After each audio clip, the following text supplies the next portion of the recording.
Welcome to my Notion planner. This can be for work or study, and this is great for daily and weekly planning and project planning as well. So to add a new day, if you click New underneath the This Week part, you can then change the day, the date, add in a daily highlight, so the one thing you want to get done that day. And then you can also change the tasks and meetings that you have for that day, as I've shown here. So I've already populated it with some of my tasks and meetings, so I'm just changing some of the properties to make sure that they correspond. As you can see, I've used the little clock for meetings and the little laptop emoji for tasks. If you then go ahead and click the little checkbox, the day is completed and it will disappear. And I'm just going to do the same for Thursday just so you can see and get the idea.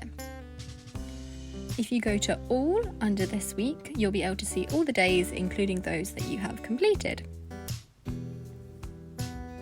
If we then scroll down to Projects, so as you can see, we've got Project 1 there, which is linked to some of the tasks under Week View.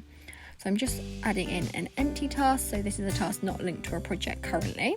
If we then click under Project and select a project, in this case Project 1, you can then see that this task is now linked to that project.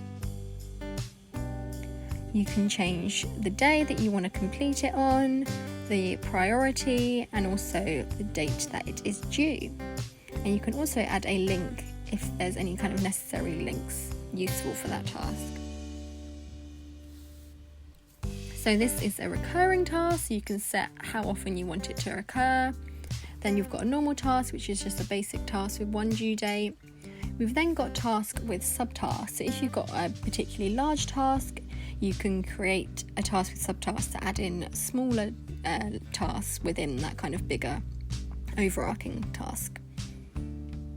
So for example, if we go into this one, we've created a subtask and we can change the due date, and because the due date's within the 7-day view, this appears on the table there. If we go back to task with subtask, you can see it's there with the due date and still remains on the 7-day view. So if we scroll down to projects, we can easily change any project names. You can see the progress of your projects, how many tasks you have and how many are overdue, and you can also select the type of project depending on which group it is relevant to. As you can see, all the tasks that are linked to that project are there, so they're the ones that are in the week view.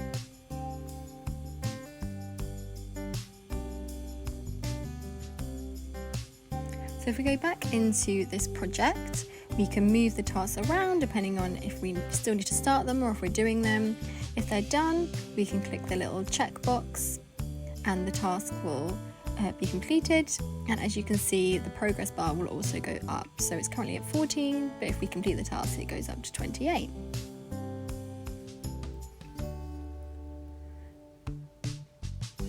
There's also a little morning routine section. So you don't have to use this, but you can if you want to. So this way you can check off any tasks. And then I also recommend that you use the 7-day week view for kind of project related or recurring tasks, as this is really useful to see what you've got coming up for that week.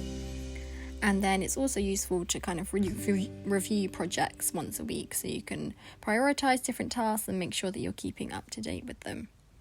There's also a daily affirmations section that you can adjust and change and use however you best please. So if we go to the All Task database, so this is kind of the back end of the task. You don't typically need to use this view unless you want to see every single task in your workspace, including those that you've completed. We've then got the Projects database, which is the same thing for projects. And then we've got an archive and completed tasks. So any task that you complete and tick off will go into that back-end database. So going back to projects, you can simply add a new project by clicking New and then typing it in. Currently you can see this is blank as we don't have a template, but you can edit the icon. And if you do want to create a template, you can simply go onto the project and then click Create a Template, which should be in the blank space underneath. As you can see at the top, it says you're editing a template, so you know that you're editing a template for all the projects rather than just a project. And then if we go back into this project, which is already populated, this is quite a good kind of template structure. So I'm just going to go ahead and copy this, So Command-C or Control-C. And you can also add a new template by clicking the little blue new arrow on the right hand side. Title your template, so I've just put project template, and I'm just going to copy in this content for the template. So you could have project overview, a project note, you could link to a note page, and then you can add all your tasks in there. So obviously, because I've just copied these across from the old project, all the tasks are already in there. So I want to make this template the default. So every time we click new for a project, that template is going to appear. And then I'm just going to go in and edit and delete these tasks, because when we have a new project, we just want to go in and add in the new tasks. We don't want these old tasks from the old project Fairy Tale. And as you see at the top, it says I'm editing a template as well, so I'm not deleting the tasks from Project Fairy Tale.